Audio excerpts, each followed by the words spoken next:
Halo, perkenalkan kami dari kelompok 2. Pada kesempatan kali ini, kami akan membahas role model tokoh Bapak Artidjo Alkostar. Sebelumnya, kami akan memaparkan biografi mengenai Bapak Artidjo Alkostar. Bapak Artidjo Alkostar merupakan pria kelahiran Situbondo, Jawa Timur pada tanggal 22 Mei 1948. Beliau merupakan seorang pengacara, hakim, dan akademisi hukum Indonesia. Bapak Artidjo Alkostar wafat pada tanggal 28 Februari 2021 di usianya yang ke-72 tahun.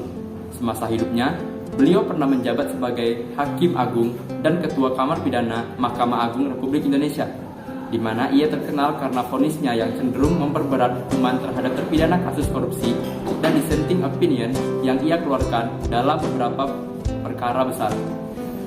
Pada akhir hayatnya, ia menjabat sebagai anggota Dewan Pengawas Komisi Pemberantasan Korupsi periode 2019-2023. Karir Artidjo Alkostar di bidang hukum dimulai pada tahun 1976. Awalnya, ia menjadi tenaga pengajar di Fakultas Hukum Universitas Islam Indonesia Yogyakarta.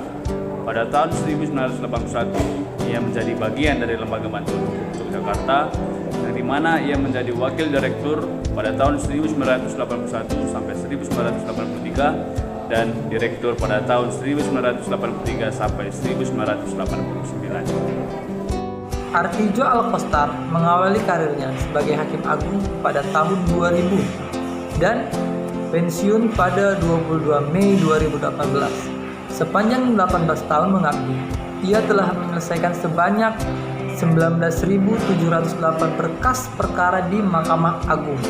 Berbagai kasus besar telah ia tangani, seperti kasus proyek Pusat Olahraga Hambalang, suap impor daging, dan suap Ketua Mahkamah Konstitusi.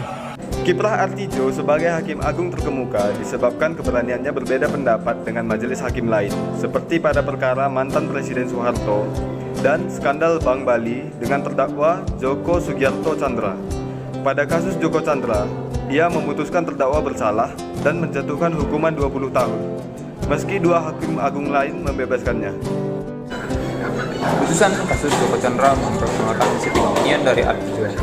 Menurutnya, dari dissenting opinion tersebut, dia berharap orang tidak menganggapnya sebagai pecundang karena adanya dukungan kepada pendapatnya. Ketika jadi pengacara, ia kerap kalah dalam menangani kasus karena tidak mau memberi suap kepada hakim dan jaksa. Sebagai Hakim Agung, ia kerap memberi putusan kasasi dengan tambahan masa hukuman dalam kasus korupsi. Oleh karena itu, koruptor rajin mencabut perkaranya ketika mengetahui Artidjo yang akan menangani perkaranya. Bapak Artidjo Alkostar telah mengimplementasikan nilai-nilai aneka, akuntabilitas, nasionalisme, etika publik, komitmen mutu, dan anti korupsi. Di antaranya, 1. Akuntabilitas.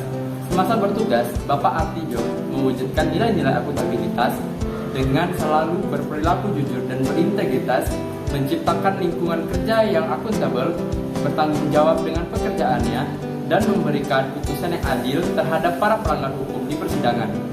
Pak Artidjo sangat menjunjung nilai-nilai nasionalisme, dapat dilihat dalam kehidupannya sehari-hari yang sangat religius. Dia sangat menjunjung tinggi nilai-nilai luhur Pancasila.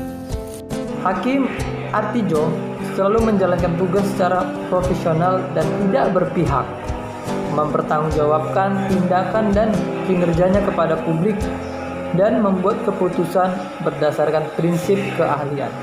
Selama menjalankan tugas sebagai hakim, Pak Artidjo dikenal sebagai algojo bagi para koruptor. Beliau selalu berkomitmen bahwa setiap pelaku kejahatan harus dihukum sesuai dengan aturan hukum yang berlaku. Semasa hidupnya, Pak Artidjo selalu hidup sederhana, bekerja keras, dan disiplin, yang mencerminkan sikap anti korupsi. Selain itu, guna menghapus korupsi di Indonesia, Hakim Artidjo sering menambahkan hukuman kepada para pelaku korupsi sebagai efek jera dan sikap anti korupsi. Demikian yang dapat kami sampaikan mengenai implementasi nilai-nilai aneka pada role model tokoh, yaitu Bapak Artidjo Alkostar. Apabila ada kesalahan, kami mohon maaf. Sekian dan terima kasih.